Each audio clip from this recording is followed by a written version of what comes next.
தொழில் வரி 35% உயர்ந்திருப்பதாக எடப்பாடி பழனிசாமி குற்றச்சாட்டு தெரிவித்திருந்த நிலையில் மேயர் பிரியா அதற்கு விளக்கமளித்துள்ளார். மாநகராட்சியை பொறுத்த வரைக்கும் வரி அப்படின்றது கடந்த 10 ஆண்டுகளாக போடப்படாத ஒரு சூழல் இருந்தது. 2022 தான் இந்த ப்ராப்பர்ட்டி டேக்ஸ் இன்க்ரீஸ் பண்ணோம்.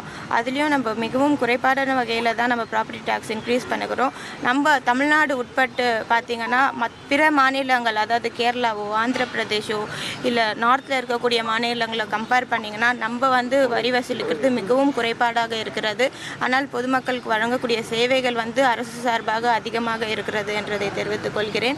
அதே போல் மித்தமுள்ள டேக்ஸ் கூட சென்ட்ரல் கவர்மெண்ட்லேருந்து நம்மளுக்கு கைட்லைன் வேல்யூ கொடுக்குறாங்க. இப்போ 2000 ரூபாயிலேருந்து 5000 ரூபாய் ஒரு குறிப்பிட்ட நபருக்கு வரி வசூலிக்கணும் அப்படின்னு தெரிவித்தா அந்த 2000 மிகவும் குறைந்தபட்சமான வரியை தான் அரசு சார்பாக மேற்கொள்ளப்படுகிறது. அது கூட அவங்க ரூல் புக்கில் போடுறதுனால இந்த சூழல் ஏற்படுகிறது. அதே போல் 2000 ரூபாய் அப்படின்னா 2500 கூட மாற்றாமல் மினிமம் எவ்வளோ சார்ஜஸ் அவங்க போடுறாங்களோ அந்த மினிமம் சார்ஜஸ் தான் போட்டு நம்ம வரி வசூலிக்கிறோம். நவம்பர் டிசம்பர் மாதம் பொழுது நம்மளுக்கு ஏற்படக்கூடிய மழை சூழல்னால சில பகுதிகள் கூடுதலாக இந்த சாலை குண்டும் குழியுமாக ஏற்படக்கூடிய சூழல் இருக்கிறது. இப்போ வரை மாநகராட்சி சார்பாக கிட்டத்தட்ட 5000 பகுதிகள் இது கண்டறியப்பட்டு 3000 பகுதிக்குள்ள பேட்ச் ஒர்க் இந்த பணிகள் நடைபெற்று வருகிறது. பேட்ச் ஒர்க் பண்ணக்கூடிய சூழல் இல்லாத சாலைகளில் புதிதாகவே சாலை போடுமாறு அனைத்து அதிகாரிகளுக்கும் அறிவுறுத்தல் வழங்கப்பட்டிருக்கிறது.